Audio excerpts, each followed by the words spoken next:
Hello everyone, welcome to channel learn with ease. आज हम solve करेंगे इश्यू ऑफ शेयर्स चैप्टर से question number 76। Chapter 6 GK Goyal की book से class 12 accounts. Online classes, online tuitions के लिए आप मुझे स्क्रीन पर दिए गए नंबर पर व्हाट्सएप कर सकते हो अपना नाम और क्लास।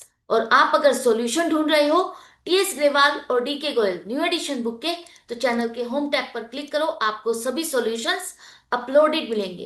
पोस्ट सेक्शन में एमसीक्यूज मिलेंगे क्विज की फॉर्मेट में, और एमसीक्यूज के सॉल्यूशन है शॉर्ट्स में। साथ ही अब आप इस सॉल्यूशन को इंग्लिश और हिंदी दोनों ही लैंग्वेज में देख सकते हो।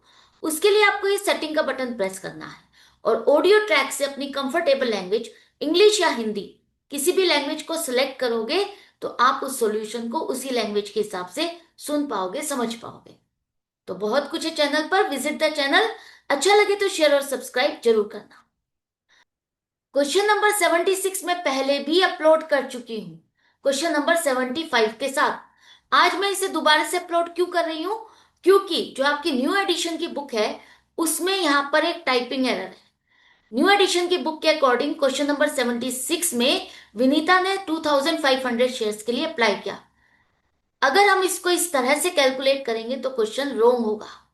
मैंने इसीलिए ही करेक्ट वर्जन वाला क्वेश्चन अपलोड किया था क्वेश्चन नंबर 75 के साथ। लेकिन कुछ स्टूडेंट्स की डिमांड है कि आप इसके साथ भी सॉल्व करके बताओ किस तरह से यहां पर मिस्टेक है, हमें समझाओ। तो समझो, जुपिटर लिमिटेड एक कंपनी है जिसने 100 रुपीज की फेस वैल्यू के शेयर्स को इशू किया 40% प्रीमियम के साथ। मतलब जिसे भी ये शेयर खरीदना है उसे 140 रुपीज की पेमेंट करनी है। अब यहां पर एक शेयर होल्डर है विनीता, जिसने 2500 शेयर्स के लिए अप्लाई किया था। मतलब वो इतने शेयर्स खरीदना चाहती थी, लेकिन कंपनी ने उसको 400 शेयर्स अलॉट किए प्रोरेटा बेस पर। अब कंपनी को इससे अलॉटमेंट के टाइम पर पेमेंट नहीं मिली, तो इसके शेयर्स को तभी की तभी फोरफीट कर दिया। तो फोरफीचर की एंट्री हमें बनानी है। तो सबसे पहले समझो कि विनीता को अगर 2500 शेयर्स अप्लाई करने पर 400 शेयर्स अलॉट किए गए, तो इसने पेमेंट कितनी की होगी? अगर ये 2500 शेयर्स खरीदना चाहती थी तो एप्लीकेशन के टाइम पर इस हिसाब से इसने बैंक में पैसा जमा किया, 1,25,000। कंपनी ने 400 शेयर्स इसको अलॉट किए जिसका एप्लीकेशन का पैसा बनेगा 20,000। आपने इसको एडजस्ट किया और 1,05,000 रुपीज इसको रिफंड नहीं किए।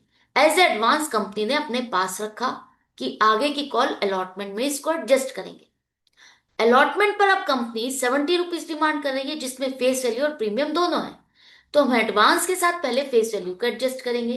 400 शेयर्स पर हमें 30 रुपीज फेस वैल्यू के लेने हैं, तो 12,000 हमारे पूरे पूरे एडवांस के साथ एडजस्ट हो गए। इसके बाद भी एडवांस बचा है 93,000। अब हम इसे प्रीमियम के साथ एडजस्ट करेंगे। हमें जो प्रीमियम मिलना चाहिए 40 रुपीज के हिसाब से 16,000। प्रीमियम भी पूरा पूरा इसके साथ एडजस्ट हो गया, इसके बाद भी हमारा एडवांस बच गया।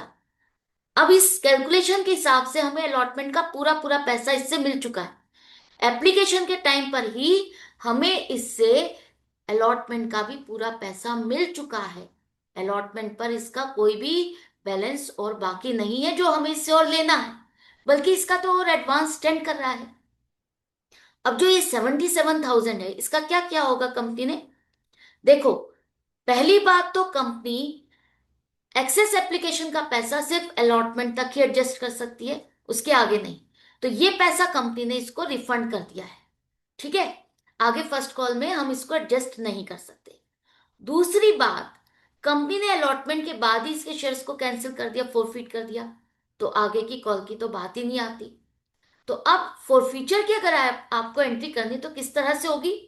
अलॉटमेंट तक हमने कितना पैसा इससे डिमांड किया, कॉल्ड अप फेस वैल्यू क्या है, 80 रुपीज, जिससे हमारी शेयर कैपिटल रिवर्स हो जाएगी। Equity share capital account debit 32,000। अब बात आती है प्रीमियम की। हमने प्रीमियम भी डिमांड किया, उसका क्या हुआ?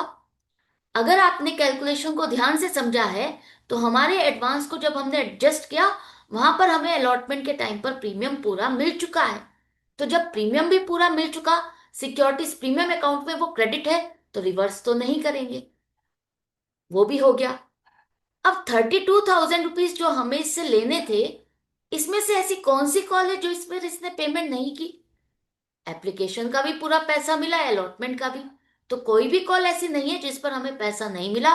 बल्कि जो 80 रुपीज हमें मिल चुके हैं इससे 50 रुपीज एप्लीकेशन के और 30 रुपीज अलॉटमेंट के फेस वैल्यू के, वो कंपनी फॉरफिटेड शेयर अकाउंट में क्रेडिट करेगी 32,000।